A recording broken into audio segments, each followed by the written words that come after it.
Buenas tardes, nosotros somos el equipo 2 del grupo 4936 del Hospital del Centro Médico Nacional La Raza. Nuestro equipo está conformado por La Cruz Pintor Selena Itzel. Munguía Cancino Tania Yael. Romero Ayar Mónica, Salazar Delgado Eric Iván. y les vamos a presentar el tema de enfermedades anorrectales de la materia de cirugía y urgencias. Bueno, pues vamos a empezar. Este es el contenido que vamos a abarcar el día de hoy. Está dividido en 4 partes y vamos a iniciar con lo que es anatomía y fisiología y hemorroides para seguir con fisura anal, sepsis anorrectal, prolapso rectal, seguido de absceso criptoglandular y fístula anal, y por último enfermedad piloidal e hidradenitis supurativa junto con trauma. Y pues empezamos con la anatomía y fisiología y las hemorroides.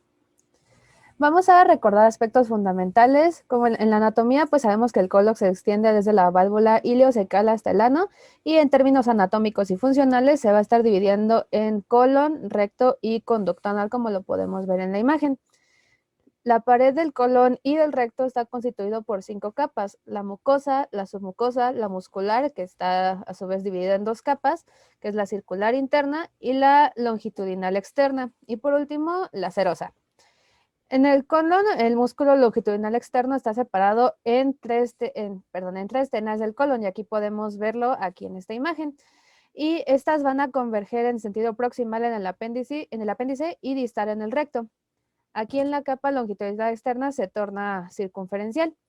Y conforme al recto distal va a estar coalesciendo la capa del músculo liso interno para formar el esfínter anal interno. Y el colon intraperitoneal y el tercio proximal del recto están recubiertos por la serosa, mientras que el recto medio e inferior no tienen esta capa porque no están dentro del peritoneo. Bueno, vamos a seguir con las referencias anatómicas anorrectales. Del recto sabemos que el recto mide de 12 a 15 centímetros de largo aproximadamente. Hacia su luz se van a extender 3 pliegues submucosos diferentes llamados válvulas. Aquí tenemos distintas fascias importantes. La primera es la fascia presacra, que esta es posterior y va a separar el recto del plexo venoso presacro y de los nervios pélvicos. La fascia de Waldeyer, este es a nivel de este 4, se va a extender anterior e inferiormente para insertarse en la fascia propia de la unión anorrectal. Y por último, la fascia de Denon-Villers. Este es anterior y va a separar el recto de la próstata y de las vesículas seminales en el caso de los hombres y de la vagina en el caso de las mujeres.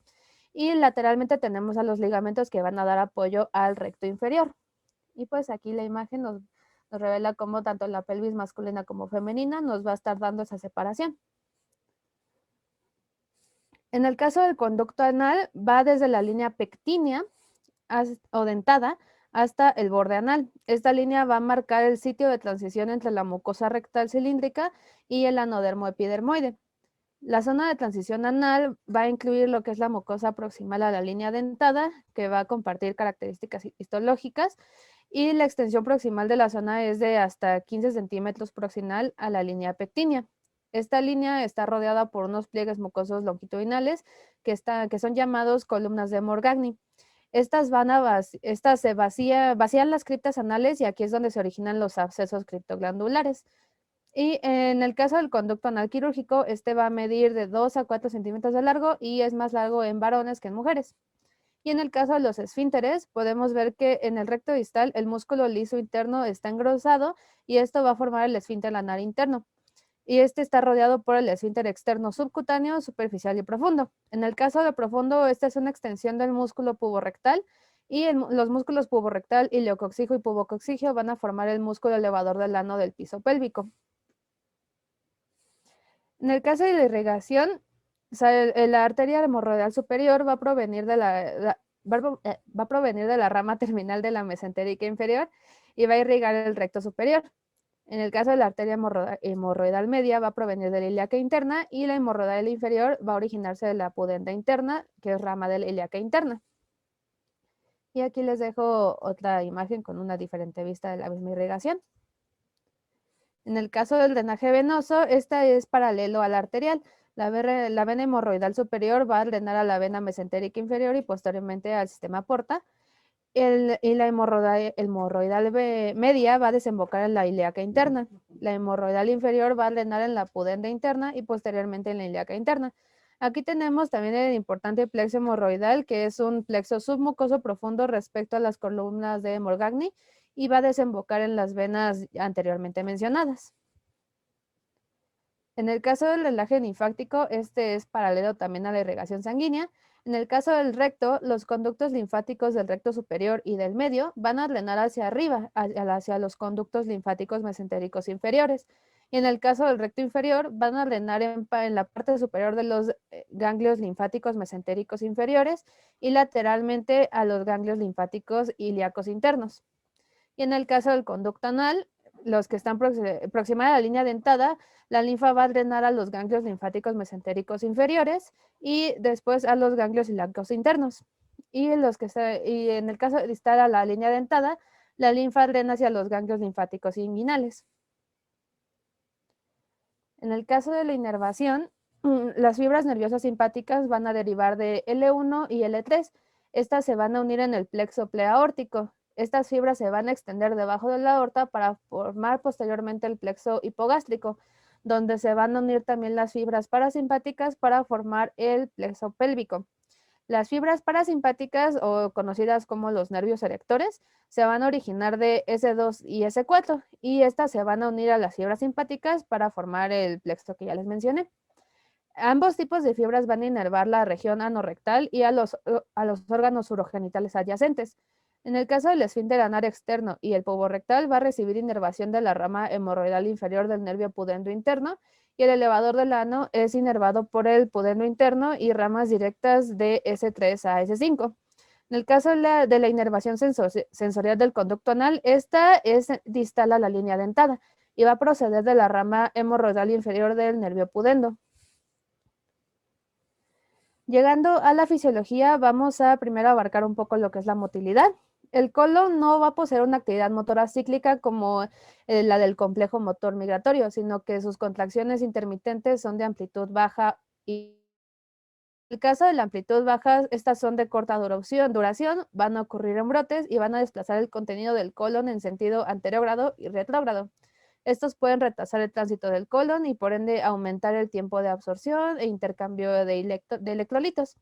En el caso de las de amplitud alta, estas van a ocurrir de manera más coordinada y dan los llamados movimientos en masa del colon.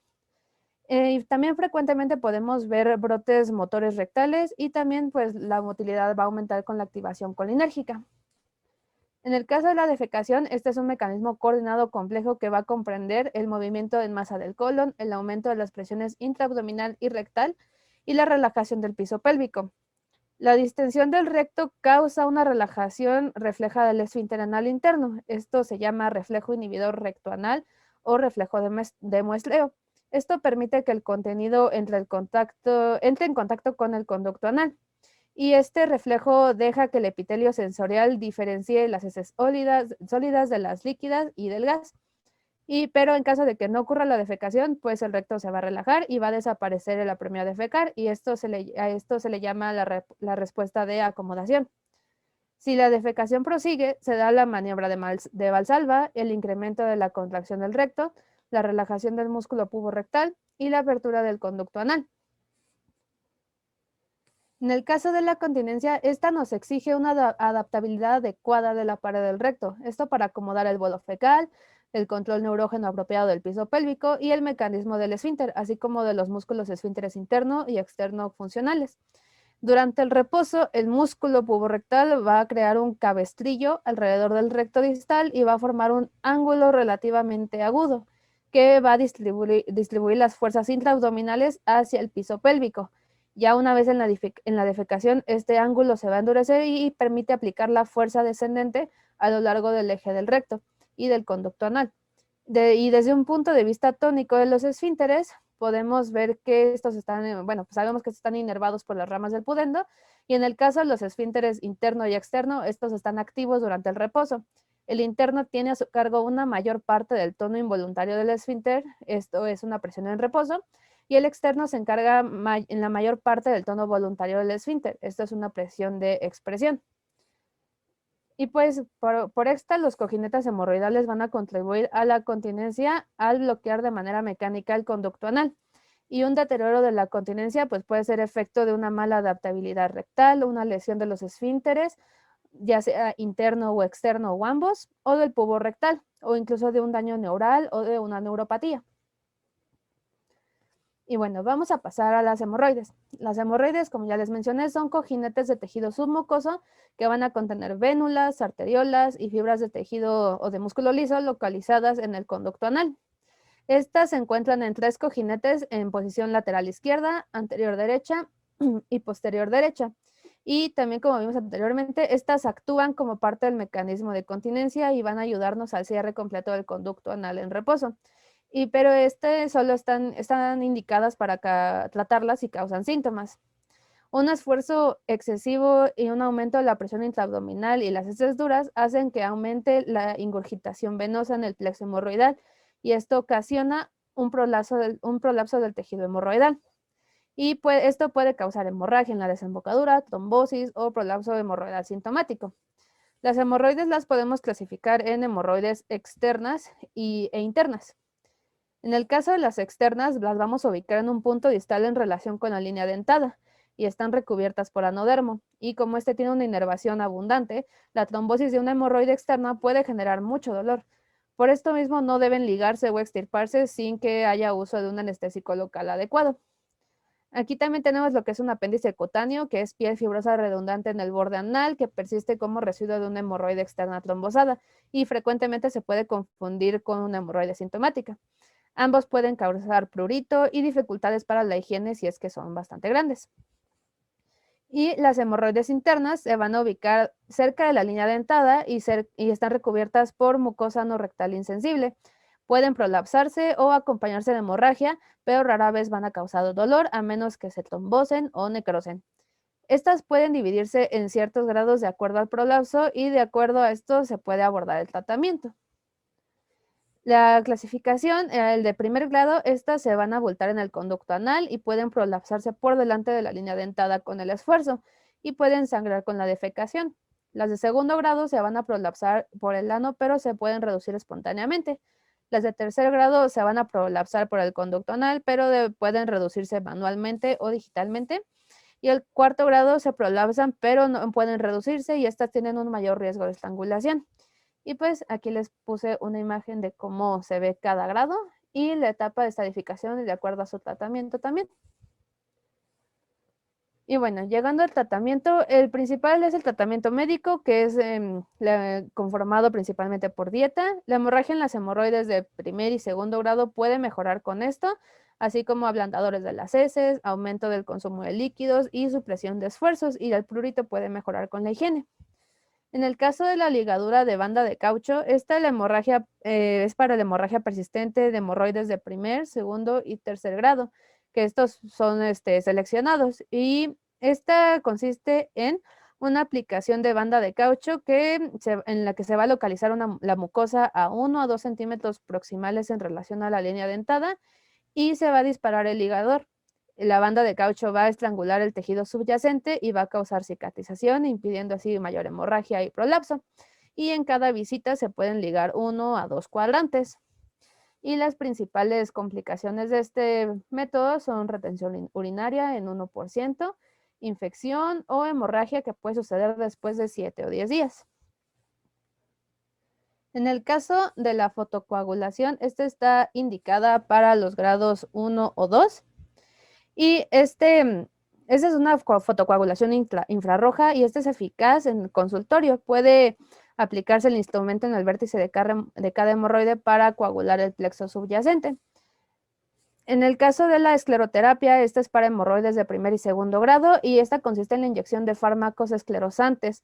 Se pueden inyectar en la submucosa de cada hemorroide de 1 a 3 mililitros de la solución. Puede ser fenol en aceite de oliva, morruato sódico o urea de quinina. Y pues esta se acompaña de pocas complicaciones, son prácticamente infección y hemorroides. En el caso de la decisión de hemorroides externas trombosadas, estas pueden ser para una exhibición elíptica y pues es solo eficaz a las primeras 24 o 72 horas tras la trombosis. Y en el caso también podemos llevar a cabo una ligadura guiada por Doppler, que es prácticamente lo mismo que el segundo procedimiento que les mencioné. Y en el caso de ya requerir una hemorroidectomía quirúrgica, estas tenemos distintos métodos. La primera es la hemorroidectomía submucosa cerrada o de Parks y Ferguson. Esta es una resección de tejido hemorroidal y cierre de las heridas con material de una sutura absorbible. Estas se van a identificar los cojinetes hemorroidales y la mucosa redundante y se van a extirpar con una decisión elíptica. Y pues tenemos que reconocer bien los tejidos del esfínter y alejarlos cuidadosamente de la disección para no lesionar el mismo. Y pues vamos a ligar la punta del plexo hemorroidal y extirpar la hemorroide y se va a cerrar posteriormente. Y pues esta es una imagen del procedimiento. Otro procedimiento que tenemos es la hemorroidectomía abierta o de Milligan y Morgan, que pues prácticamente son los mismos principios que el anterior, solamente que las heridas se dejan abiertas y se permite que cicatricen por segunda intención. Otro es la hemorroidectomía de Whitehead, que esta incluye la excisión circunferencial de los cojinetes hemorroidales apenas proximal a la línea dentada. Pero posterior a la excisión, la mucosa rectal se avanza y se sutura con la línea pectínea. Y pues la mayoría aquí puede haber riesgo de lo que se llama deformidad de Whitehead. Y otro que tenemos es el procedimiento para prolapso y hemorroides o hemorroidectomía grapada o por su abreviación PPH. Y esto es una técnica quirúrgica alternativa para el mismo procedimiento. Y todas las hemorroidectomías quirúrgicas comparten complicaciones como son retención urinaria, retención fecal, hemorragia, infección o también que puede dejar algunas secuelas como la deformación de Whitehead, incontinencia transitoria, estenosis anal o ectropia. Soy Tania y les voy a hablar acerca de fisura anal, sepsis anorrectal y prolapso rectal. Vamos a empezar con la fisura anal. Esta se va a definir como el desgarro del anodermo en un punto distal en relación con la línea dentada. En cuanto a su fisiopatología, vamos a ver que se ocasiona sobre todo por traumatismo por el paso de heces duras o diarrea prolongada. Esto nos va a producir a su vez un desgarro del anodermo más un espasmo del esfínter anal interno, lo que nos conduce a dolor, aumento del desgarro y disminución del riego del anodermo. Este se va a convertir en un ciclo vicioso en el cual nos va a producir una mala cicatrización y nos va a dar como resultado una fisura crónica. En cuanto a las fisuras anales, más del 80% van a corresponder a la línea media posterior, del 10 al 15% a la línea media anterior y menos del 1% a la línea media. En cuanto a los síntomas característicos, estos van a incluir como dolor desgarrador con la defecación, hematoquesia, que muchas veces se describe como sangre en el papel sanitario, y una sensación de espasmo anal intenso y doloroso, que puede perdurar varias horas después de la defecación. En cuanto a la exploración física, es posible observar la fisura en el anodermo al separar con suavidad los glúteos. Y vamos a ver que con frecuencia los sujetos están muy sensibles para tolerar un tacto rectal, una anoscopía o proctoscopía. En cuanto a las características de la fisura aguda, esta va a ser un desgarro superficial del anodermo distal y casi siempre cicatriza con tratamiento médico.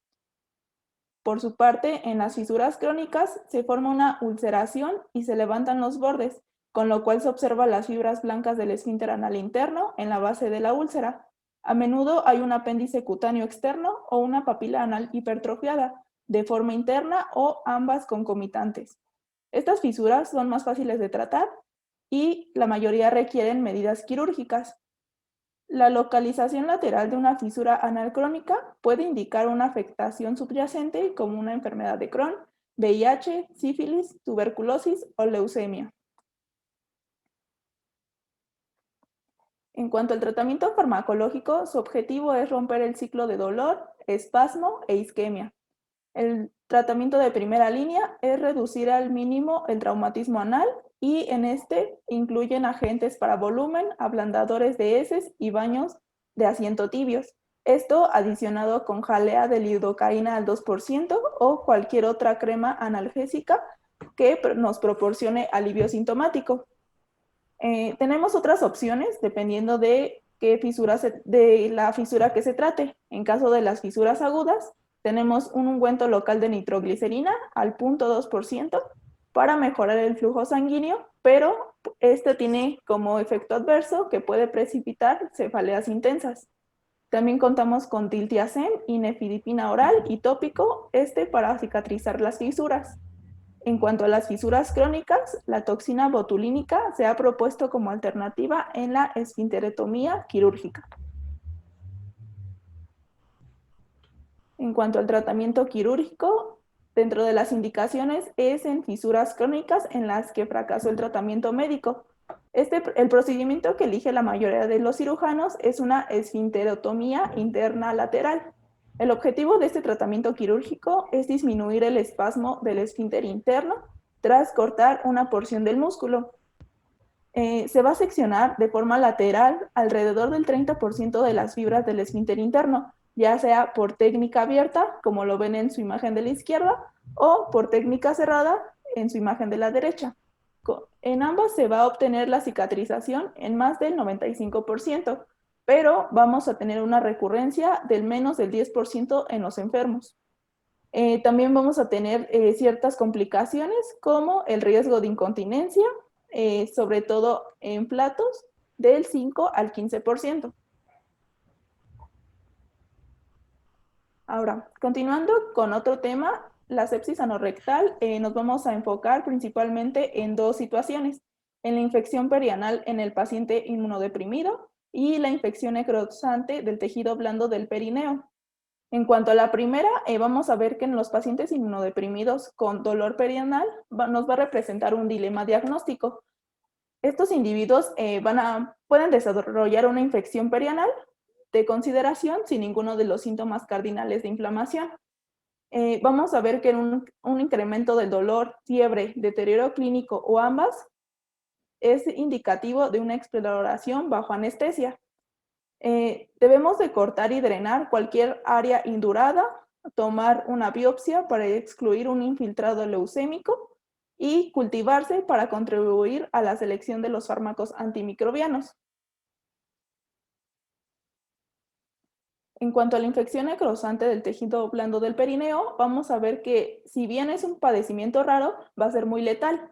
Se va a deber sobre todo a un absceso criptoglandular mal drenado o que fue drenado de modo inadecuado, o bien por una infección urogenital. Vamos a ver que en personas inmunodeprimidas y en diabéticos va a tener un mayor riesgo. En cuanto a la exploración, vamos a ver una piel necrótica, ampollas o crepitaciones y signos de toxicidad sistémica, entre ellos pues una inestabilidad hemodinámica. En cuanto al tratamiento, se basa en un desbridamiento quirúrgico de todo el tejido no viable, más antibióticos de amplio espectro. Se va a requerir de una colostomía si es preciso resecar el esfínter de manera extensa, o bien si la contaminación del perineo por heces dificulta el tratamiento de la herida.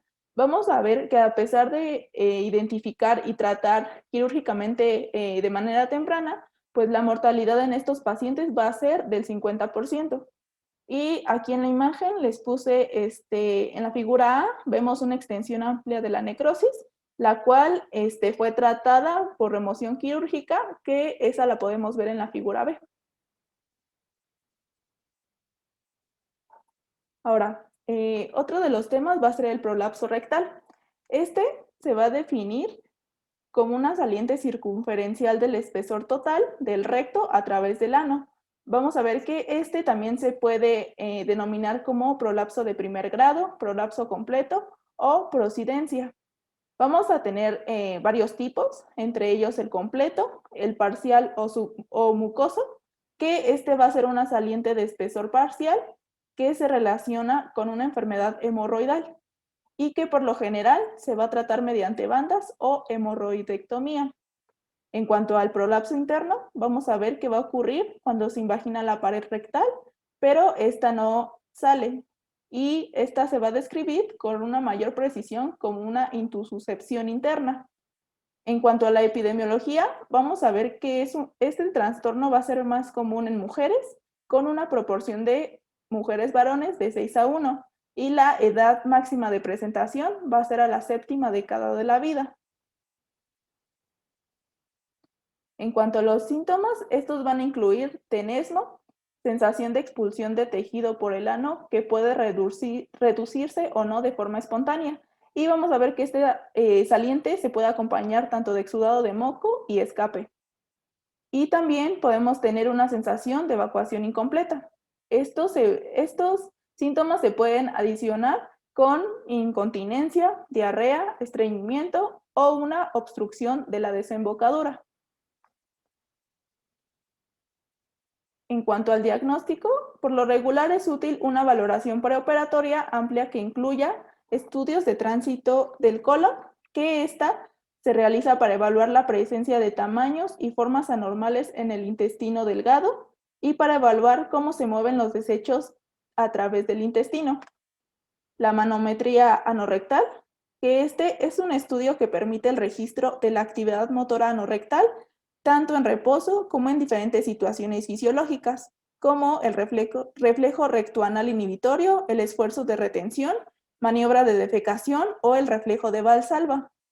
En cuanto a los estudios de latencia motora terminal del nervio pudendo, este se utiliza para valorar la existencia o no de una neuropatía pudenda.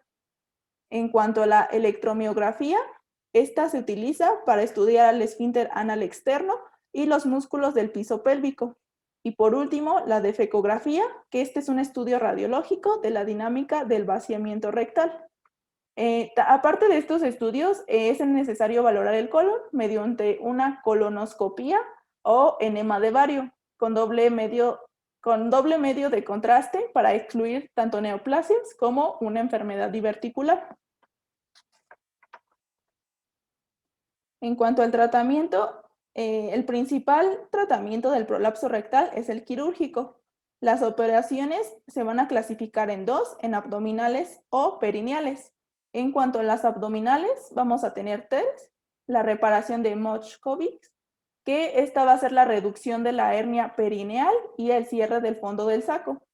La segunda puede ser la rectopexia de Ripstein o Wells, y esta consiste en la fijación del recto con un cabestrillo de prótesis. Y por último, la resección del colon sigmoide redundante. En este caso, les puse un ejemplo de la técnica de Wells, en la cual podemos ver que en la figura A, la pieza protésica se va a fijar a la aponeurosis presacra en la línea media. Posteriormente, el recto se vuelve a colocar en su lugar en la concavidad sacra. Y por último, la fijación de la prótesis a la pared se va a fijar a la pared rectal, dejando libre el tercio anterior.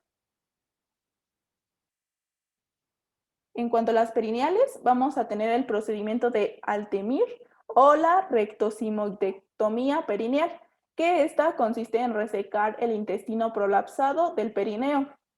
Y en cuanto a su procedimiento, pues vamos a ver que se va a hacer una incisión circunferencial con un bisturí eléctrico de toda la pared rectal a 15 milímetros de la línea pectínea. Posteriormente se va a hacer una abertura del peritoneo y una exteriorización del recto y del sigmoide. Luego se va a ligar al meso y miorrafia posterior de los elevadores.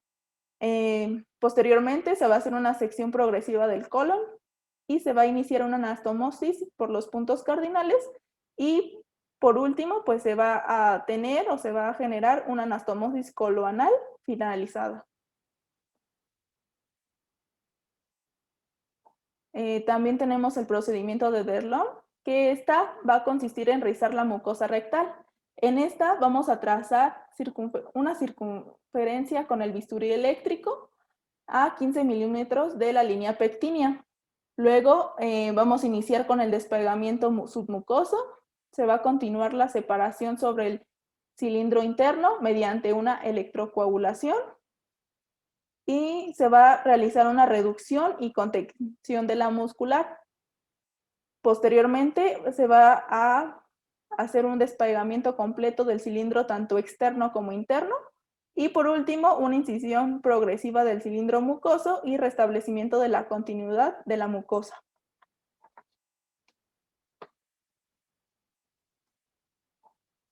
Recordemos que el prolapso ocurre en mujeres de edad en mujeres de edad avanzada. Por lo tanto, la operación va a depender en parte del estado médico total de la paciente. La rectopexia abdominal es la reparación más durable y las recurrencias aparecen en menos del 10% de los enfermos. En cuanto a la rectosigmoidectomía perineal, se evita una operación abdominal y esta puede ser preferible en personas de alto riesgo, pero se va a acompañar de una tasa de recurrencia más alta. Por último, el rizado de la mucosa rectal es eficaz en sujetos con prolapso limitado. Bueno, para la tercera parte, les recuerdo mi nombre, soy Selene de la Cruz. Voy a abarcar el tema de absceso criptoglandular y fístula no rectal. La que sigue, por favor.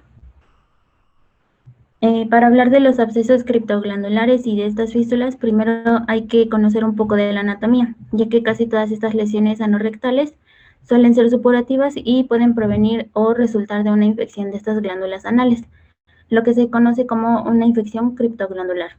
Estas glándulas están principalmente en el plano interesfinteriano y sus conductos atraviesan el esfínter interno y estas desembocan en las criptas anales al nivel de la línea dentada. Una infección de este tipo puede dar lugar a la formación de un absceso que crece y se disemina a lo largo de varios planos en los espacios perineales y perirrectales. La que sigue, por favor. Para ubicarnos un poco anatómicamente, el espacio perianal es aquel que rodea el ano y continúa con los glúteos. Este da origen al absceso perianal, que es uno de los más comunes. El espacio interesfinteriano es aquel que separa los esfínteres anales interno y externo, y este continúa con el espacio perianal y se extiende como de modo cefálico hacia la pared rectal, y el espacio isquiorrectal, como también se le conoce como fosa isquiorrectal, se localiza a los lados y atrás del ano. Este se encuentra limitado en la parte interna por el esfínter externo, a los lados por el isquion, arriba por el elevador del ano. En la parte inferior está el tabique transverso y además este espacio contiene los vasos y los linfáticos hemorroidales inferiores.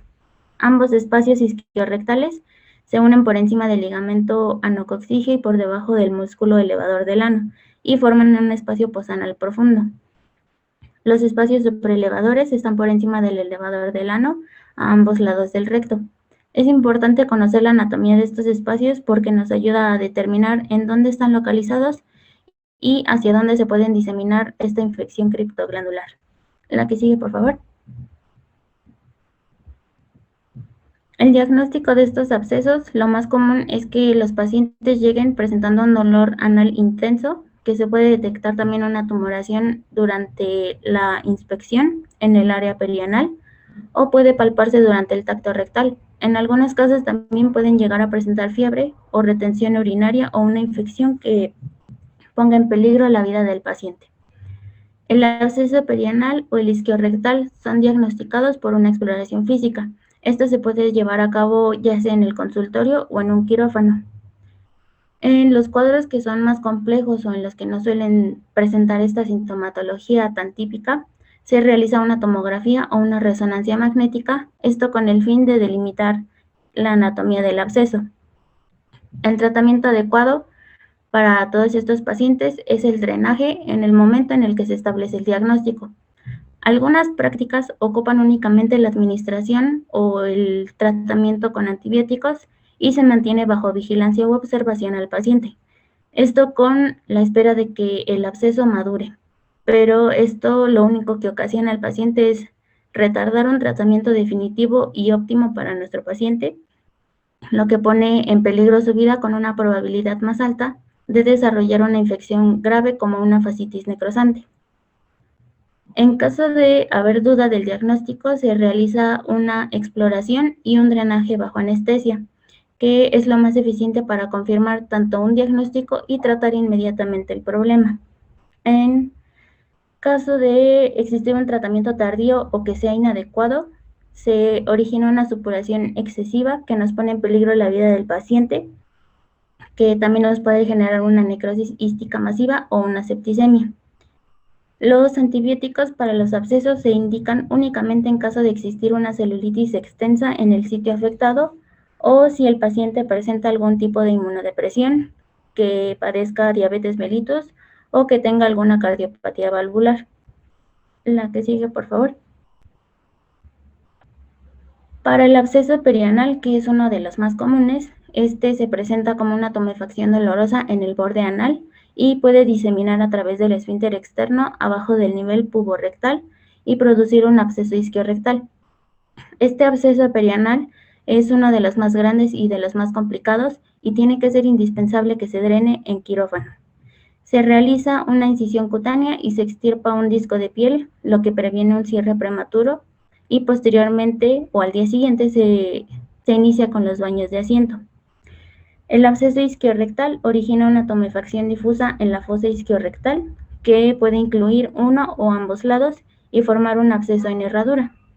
Cuando son simples estos abscesos, se drenan a través de una incisión en la piel suprayacente y en el caso de volverse un absceso en herradura, se realiza un drenaje en el espacio postanal profundo y contraincisiones en uno o en ambos espacios isquiorrectales. La que sigue, por favor.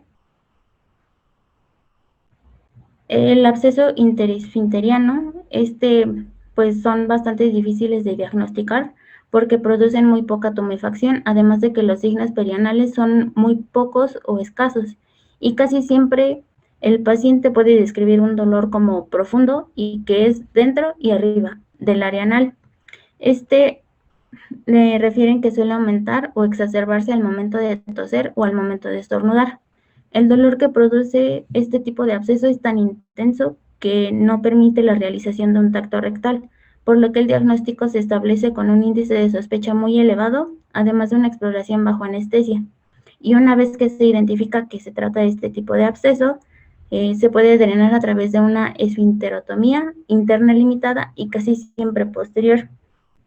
Por último, el absceso supraelevador. Igual es muy poco común y de difícil diagnóstico, porque cuenta con una proximidad a la cavidad peritoneal, por lo que puede también simular un padecimiento intraabdominal. Durante el tacto rectal puede descubrirse como una tumoración abultada e indolora por encima del anillo rectal. Y previo al tratamiento de este tipo de absceso, es importante identificar su origen. Si es secundaria a una extensión de un absceso interesfinteriano, se drena por el recto.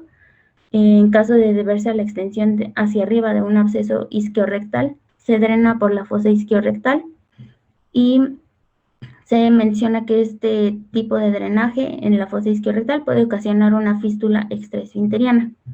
En caso de ser secundario a una enfermedad intraabdominal, lo primero es tratar este padecimiento intraabdominal y posteriormente se drena por la vía más directa, que puede ser transabdominal, rectal o por la fosa isquiorrectal.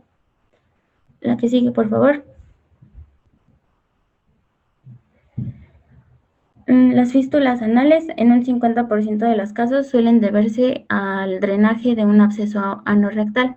Esta suele aparecer en la cripta infectada, que sería la abertura interna, y sigue hacia una abertura externa que casi siempre corresponde al sitio en donde se realizó el drenaje previo para el tratamiento de un absceso.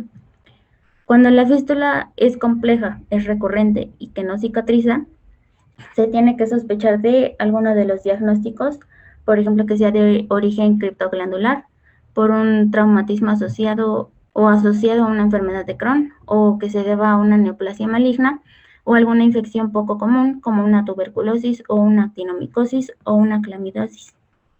La que sigue, por favor. El diagnóstico se puede establecer en aquellos pacientes que tienen un drenaje persistente de la abertura, ya sea interna o la externa, o de las dos. Puede también palparse un trayecto indurado. Para determinar específicamente en dónde se encuentra la abertura interna, se puede aplicar o recurrir a la regla de Gutzal. Esta sirve como una guía para determinar la localización de la abertura interna. Esta abertura externa se conecta con la abertura interna por un trayecto radial. Este suele ser corto. Las aberturas externas posteriores suelen seguir una forma curvilínea hasta la línea media posterior. Sin embargo, pueden haber o existir excepciones a esta regla de Gutzal. En el caso de que la abertura externa anterior esté a más de 3 centímetros del borde anal, estas se suelen proyectar hacia la línea media posterior. Las fístulas también pues las podemos clasificar de acuerdo a la relación con el complejo del esfínter anal. La que sigue, por favor. La fístula interesfinteriana, esta avanza a través del esfínter interno distal y el espacio interesfinteriano hasta una abertura externa que está cerca del borde anal. La fístula transesfinteriana se debe a un absceso isquiorrectal y pasa a través de los esfínteres interno y el externo.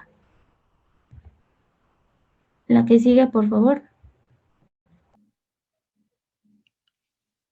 Bueno, la fístula extraesfinteriana se localiza en la pared rectal y sigue alrededor de ambos esfínteres.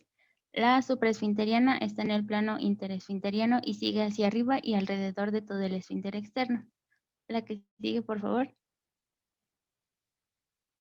Para el tratamiento, lo primordial o lo que tenemos que tener en mente es determinar si se trata de una fístula simple o de una fístula compleja. Las fístulas complejas son aquellas que son consecutivas a una enfermedad inflamatoria intestinal y que casi siempre todos los pacientes tienen un antecedente de haber sido intervenidos por un drenaje. El tratamiento quirúrgico depende mucho de la localización de las aberturas internas y externas, además del trayecto de la fístula. La abertura externa también se puede observar como una elevación roja del tejido de granulación con un drenaje recurrente o también puede estar sin él y casi siempre suele ser muy difícil de identificar la abertura interna. Casi siempre es posible tratar a las fístulas simples por medio de una fistulotomía que se realiza a la abertura del trayecto fistuloso. Posteriormente se realiza un legrado y una cicatrización por segunda intención.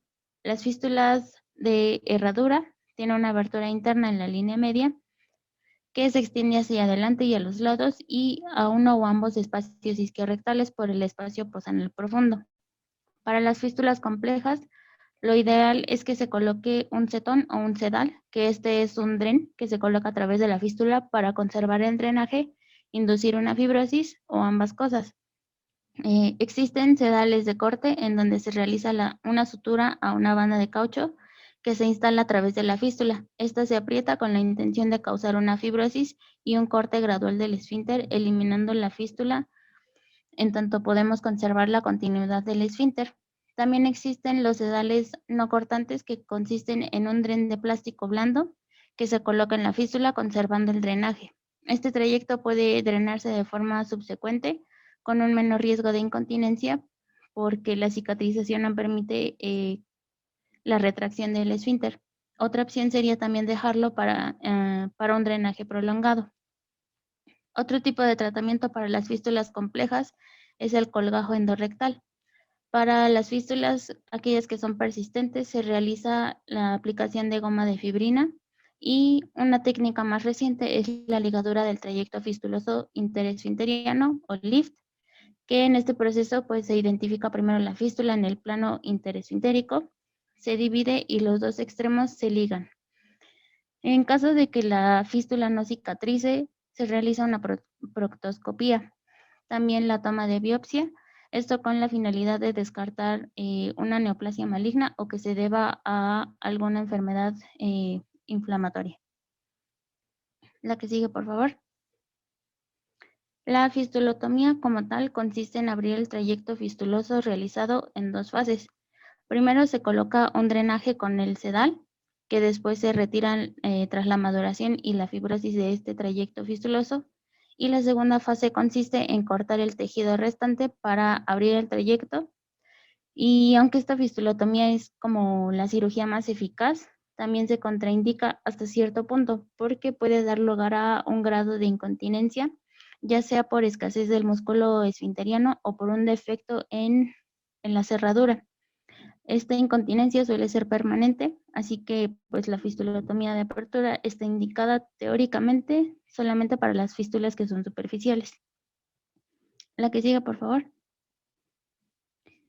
La fistulectomía con reconstrucción primaria del esfínter implica pues también muchísimo riesgo de provocar una incontinencia en caso de existir una dehiscencia de la rafia del esfínter. Bueno, vamos a continuar con el cuarto punto, que es enfermedad pilonidal, hidradenitis supurativa y trauma. Yo soy Eric Iván Salazar Delgado. El siguiente, por favor. Ahí. Bueno, vamos a tratar primero la enfermedad pilonidal. A este también se le nombra como enfermedad pilonidal, quiste pilonidal o seno pilonidal. Aquí lo importante es que va a haber un absceso que va a contener pelo. Aquí, ¿qué va a pasar? Tenemos la hendidura, el paciente se va a sentar y el momento en el que el paciente se sienta va a haber una aspiración del pelo a la hendidura. Aquí podemos mencionar ciertos factores de riesgo, como lo es la obesidad, personas que pasan mucho tiempo conduciendo vehículos, una vida sedentaria o aquellos que tienen una mala higiene. Entonces se van a sentar, esta hendidura va a ser una aspiración del pelo hacia ella. Esto nos va a dar una potencial infección del pelo. Puede generar un absceso, que es cuando se manifiesta clínicamente en los pacientes. Estos son los datos clínicos que suelen manifestar, que son dolor, tumoración e inflamación. Y también se ha visto que en estos pacientes va a haber recurrencia, es decir, una vez que pase este periodo del quiste pilonidal, se va a volver a formar otro quiste pilonidal. Esto regularmente pues es en la zona interglútea. Ahora, ¿cómo vamos a hacer el diagnóstico? El diagnóstico principalmente va a ser clínico por medio del dolor y la inflamación que les va a referir el paciente en la zona interglútea, y a la inspección lo que podemos observar es un quiste o absceso. A estos son regularmente superficiales, por lo que con frecuencia va a ser posible realizar un procedimiento en el consultorio o bien en la clínica o en el departamento de urgencias bajo anestesia local. ¿Para qué? En esto lo que vamos a hacer es una incisión y drenaje. Aquí la incisión debe de ser al lado de la línea interglútea. ¿Por qué? Porque esta es una zona de mala cicatrización. Si lo hacemos lateral a la zona interglútea, va a mejorar los resultados estéticamente hablando en los pacientes. ¿Cómo se va a realizar esto? El principal procedimiento es el destechamiento del trayecto. Se va a raspar la base, se va a extraer este quiste que se genera y se va a marsupializar la herida. ¿Qué es esto de marsupialización de la herida? Esto como tal va a ser una incisión en las paredes del saco o del quiste y se va a vaciar su contenido. Se dice marsupializar porque queda como una bolsa de los marsupiales. Y pues vamos a ver que aquí, como tenemos en la imagen, la cicatrización va a ser por segunda intención. Cuando los trayectos son más complejos, que son más profundos o más extensos, esto van a exigir una resección más amplia y el cierre aquí va a ser mediante plastía en Z, esto igual con un objetivo de tener un resultado estético mejor en estos pacientes. También se puede hacer por colgajo por deslizamiento o un colgajo rotacional. Ahora, pasando a la hidradenitis supurativa, vamos a ver que aquí como tal es una infección de las glándulas sudoríparas apócrinas. Esta puede ser una infección similar a una enfermedad por fístula anal compleja, pero aquí esta infección se va a detener en el borde anal, ya que también aquí va a haber glándulas sudoríparas apócrinas. Lo que vamos a observar es que las glándulas pues van a estar infectadas. Estas glándulas se pueden llegar a romper y va a empezar a diseminarse por medio de senos subcutáneos y, como les menciono, se detiene en el borde anal por esto mismo de que aquí hay glándulas apócrinas también. ¿Cómo va a ser el tratamiento de esta? Aquí también debe de ser una incisión y un drenaje de los abscesos agudos. Principalmente se debe de hacer el destachamiento de todas las fístulas con inflamación crónica y va a haber un desbridamiento del tejido de granulación. Igual aquí estas heridas van a cerrar por segunda intención.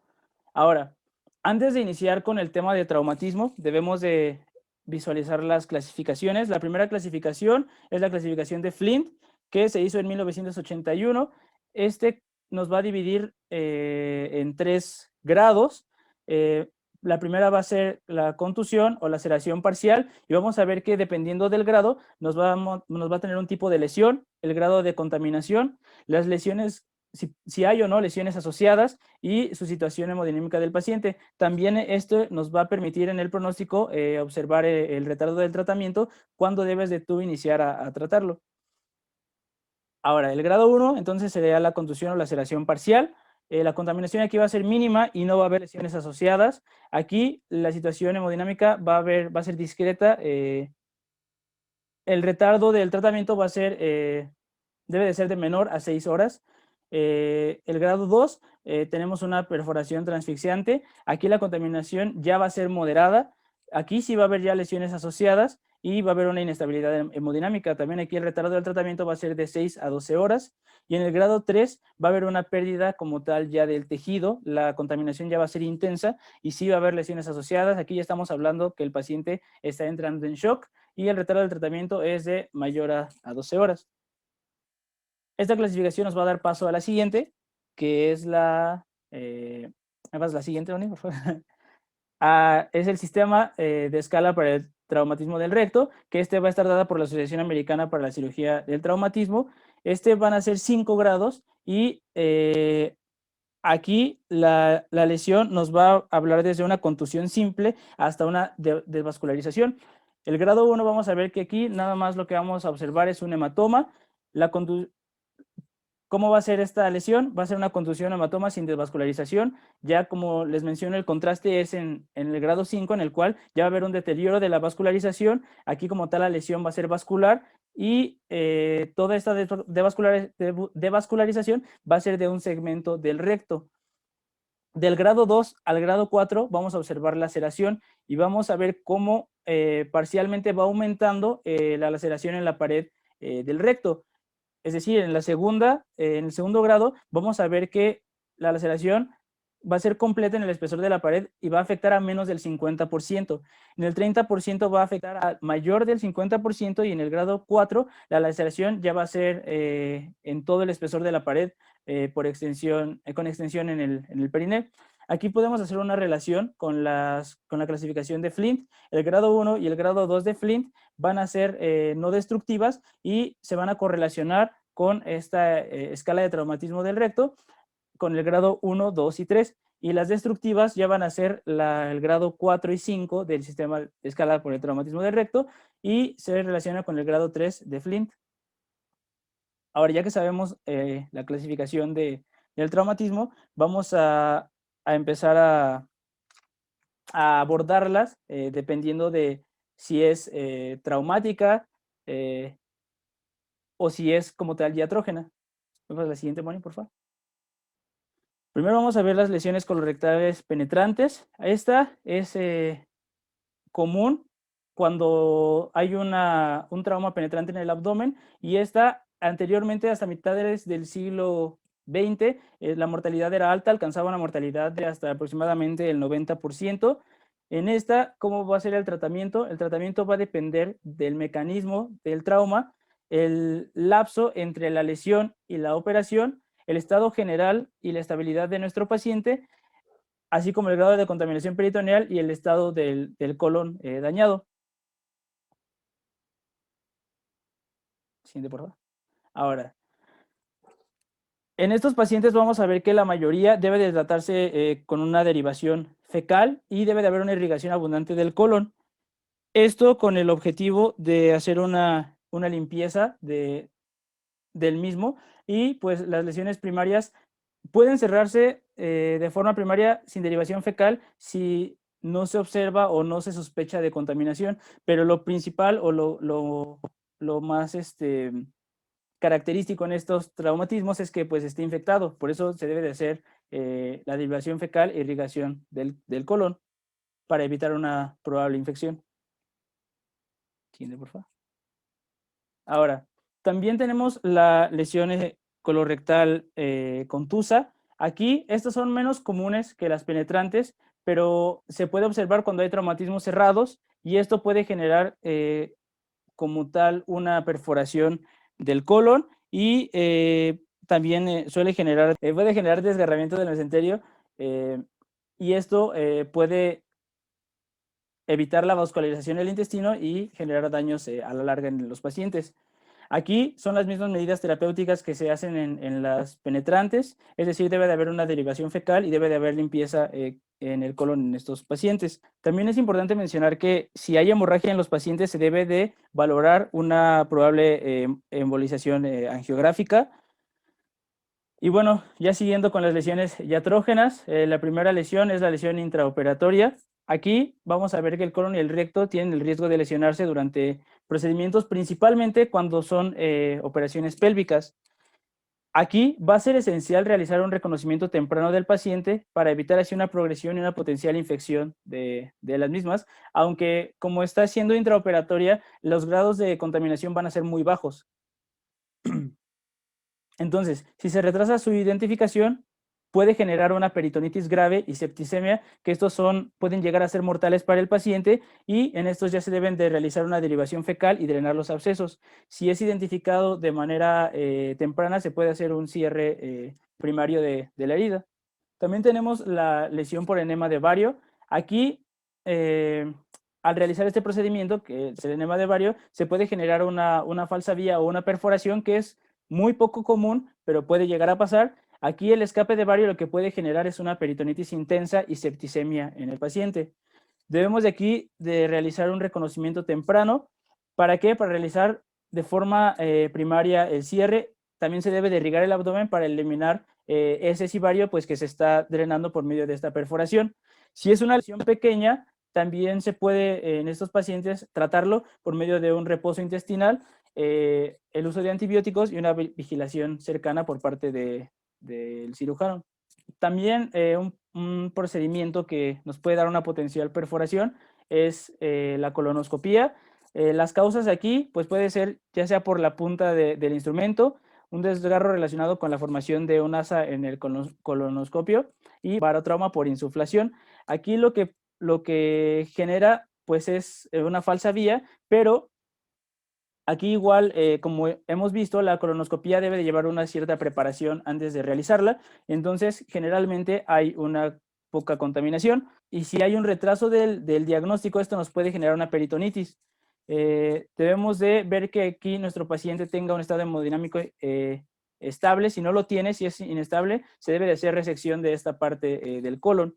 Y si es una microperforación, aquí el paciente puede ser tratado por medio de reposo.